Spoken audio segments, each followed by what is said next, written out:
जो वर्तमान शिक्षक भर्ती चल रही है उसमें।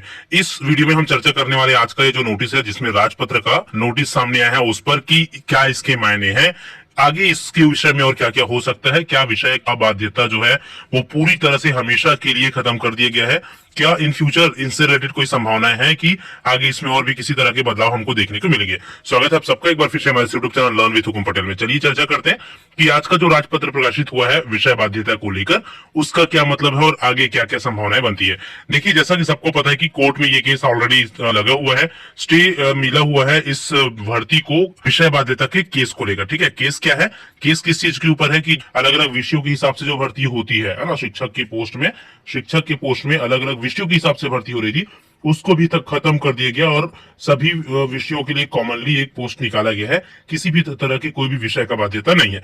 ठीक है, साथ में अब यहाँ पर मुद्दा ये आ रहा था कि जो प्रमोशन वाली दिक्कत थी, है ना, आप क्या कर रहे हो, भर्ती तो बिना कोई विषय के ले रहे हो, लेकिन प्रमोशन के लिए क्या। ठीक है, क्योंकि जो नियम बना था वो सिर्फ भर्तियों के लिए था, प्रमोशन किस तरह से देंगे वो क्लियर नहीं था। ठीक है, तो ये आज का जो नोटिस देख रहा है आप राजपत्र का, वहां पर स्पष्ट कर दिया गया है कि जो विषय बाध्यता वाली जो मैटर है वो सिर्फ सीधी भर्ती के लिए नहीं बल्कि प्रमोशन के लिए भी लागू की जाती है। ठीक है, यहाँ पर हम देखते हैं क्या क्या चीजें लिखी गई है। आगे हम और चर्चा करेंगे कि ये कब तक और क्या इसमें इन फ्यूचर कोई सुधार की भी आवश्यकता पड़ेगी, या ये जो विषय की बाध्यता खत्म किया जा रहा है ये क्या आगे हमेशा के लिए ऐसे ही बना रहेगा। ठीक है, वीडियो में अंत तक बने रहिए। छत्तीसगढ़ स्कूल शिक्षा शैक्षिक एवं प्रशासनिक संवर्ग भर्ती तथा पदोन्नति नियम 2019 में निम्नलिखित परिवर्तन या संशोधन किए जाते हैं। ठीक है, किसमें, भर्ती तथा पदोन्नति नियम 2019। अभी तक भर्ती तथा पदोन्नति नियम 2019 के हिसाब से ही सारी चीजें चल रही है ना। तो देखो, ये तो हो गई बातें। अब संशोधन क्या हुआ है उसको देखिए। ठीक, संशोधन ये हुआ है कि अनुसूची 2 के सरल क्रमांक 33 के कॉलम 8 में शब्द तथा चिन्ह यह पदोन्नति सीधी भर्ती सेटअप में स्वीकृत विषयवार पदों पर होगी, है ना। ये वाला जो पदोन्नति तथा सीधी भर्ती दोनों स्वीकृत विषयवार पदों पर होगी, है ना, सेटअप के अनुसार, उसका लोप किया जाता है, मतलब उसको हटाया जाता है। इसका मतलब यह है कि अब जो भर्ती है वो उस पर विषय का कोई बाध्यता नहीं होगा। प्लस जो पदोन्नति होगी प्राइमरी के पोस्ट से जो शिक्षक के पोस्ट में जाएंगे, है ना, याद रखिए, अब शिक्षक के पद के लिए है ये विषय की बाध्यता का खत्म होना। ठीक, तो अगर जो भी पर्सन प्राइमरी के हैं, है ना, वो शिक्षक पोस्ट में उनका प्रमोशन होना है, तो वहां पर किसी भी तरह का विषय नहीं देखा जाएगा शिक्षक पोस्ट में प्रमोशन पाने के लिए। ठीक है, प्राइमरी का जो टीचर है उनको प्रमोशन जब शिक्षक बनना है तो वहां पर विषय की बाध्यता को खत्म कर दिया गया। हालांकि इसमें बहुत सारे पेज हमको और भी दिखाई देने वाली है, फिलहाल उसकी बात नहीं करते हैं। फिलहाल ये हम देख लेते हैं कि जो भर्ती है ना, जो भर्ती प्रक्रिया अटकी हुई है उसकी बात करते हैं कि ये जो राजपत्र है, ये जो सरकार के कदम है, फिलहाल भर्ती को आगे बढ़ाने के लिए एक सकारात्मक कदम है। क्योंकि देखो, कोर्ट में ये चीजें अटकी हुई है कि विषय की बाध्यता के ऊपर क्यों कोर्ट केस हुआ था, है ना, क्योंकि प्रमोशन वाला मुद्दा भी उसमें फंसा हुआ था। लेकिन यहाँ पर गवर्नमेंट ने एकदम क्लियर कर दिया कि प्रमोशन में भी, है ना, इस नोटिस के थ्रू, राजपत्र के थ्रू यह क्लियर कर दिया भाई कि प्रमोशन में भी ये नियम लागू होगा, प्रमोशन में भी किसी तरह का विषय का बाध्यता नहीं होगा। ठीक है,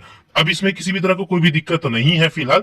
इस व्यू से हम अगर देखें, भर्ती की व्यू से, तो गवर्नमेंट क्या करेगा, तुरंत अब सारी चीजें, क्योंकि देखो गवर्नमेंट ना शुरू से चाह रहे हैं कि जो भर्ती प्रक्रिया है उसको चुनाव प्रक्रिया स्टार्ट होने से पहले ही कंप्लीट करे। ठीक है, क्योंकि उनको भी पता है कि इस भर्ती प्रक्रिया का उनके चुनाव पर थोड़ा बहुत तो असर पड़ने वाला है ना, थोड़ा बहुत या बहुत हो, असर तो जरूर पड़ने वाला है। तो जल्दी से जल्दी चुनाव प्रक्रिया चालू होने से पहले या तो आचार संहिता से पहले इसको कंप्लीट करने की फिराक में है। ठीक है, तो अब गवर्नमेंट क्या करेंगे, तुरंत एक हियरिंग, अर्जेंट हियरिंग के थ्रू इसको निपटाने की कोशिश करेंगे। कहां पर, कोर्ट में, क्योंकि अभी यहाँ पर राजपत्र में भी इसको क्लियर कर दिया है, तो अब कोर्ट के लिए भी इसको इस विषय में फैसला लेना थोड़ा सा आसान हो गया है। ठीक है, कोर्ट भी अब जल्दी से जल्दी इनके पक्ष में फैसला सुना देंगे, गवर्नमेंट के पक्ष में, और ये जो भर्ती प्रक्रिया जो लटकी हुई है ना, तुरंत बहुत ही जल्दी से स्टार्ट होती हुई हमको देखने को मिलेगी। जो भी चयनित स्टूडेंट है उनको जल्दी से ज्वाइनिंग लेटर मिल जाएगा, और अगस्त तक हम अनुमान लगा सकेंगे कि जो आचार संहिता लगने से पहले तक किसी भी हाल में जितने भी चयनित अभ्यर्थी उनकी ज्वाइनिंग हो जाएगी। ठीक है, तो ये तो फिलहाल अगर हम उस पॉइंट ऑफ व्यू से देखें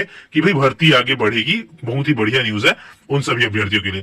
लेकिन अगर अब यहाँ पर दूसरी बात आती है कि जो विषय का बाध्यता है उसको जब खत्म किया गया है, तो कई सारे जो अलग अलग विषयों में ग्रेजुएशन किए हुए जो स्टूडेंट है ना, उनमें यहाँ पर मतभेद देखने को मिल रही है। क्योंकि कहीं ना कहीं ये देखा गया है कि जो साइंस बैकग्राउंड है वहां पर पोस्ट ज्यादा देखने को मिलते थे। ठीक है, साइंस की बात करें या इंग्लिश लिटरेचर की अगर हम बात करें, तो सबसे ज्यादा घाटा अगर हुआ है तो इंग्लिश लिटरेचर वालों को हुआ है। पिछली भर्तियों में आपने देखा था इंग्लिश लिटरेचर की इतने ज्यादा पोस्ट थे कि उनके अभ्यर्थी नहीं मिल रहे थे। ठीक है, तो सबसे ज्यादा घाटा उन लोगों को है। जहां तक हम बात करें 8वीं तक पढ़ा पाने का, तो कहीं भी कोई भी डाउट नहीं है कि कोई भी विषय वाले, ठीक है, कोई भी विषय वाले जो अभ्यर्थी है या किसी भी सब्जेक्ट वाले स्टूडेंट है, चाहे बीए वाले हो, बीएससी वाले हो, किसी भी विषय को 8वीं तक बेहिचक पढ़ा लेंगे, इसमें कोई डाउट नहीं है, ठीक है। आर्ट्स वाले में भी प्रतिभाएं कूट कूट कर भरी होती है।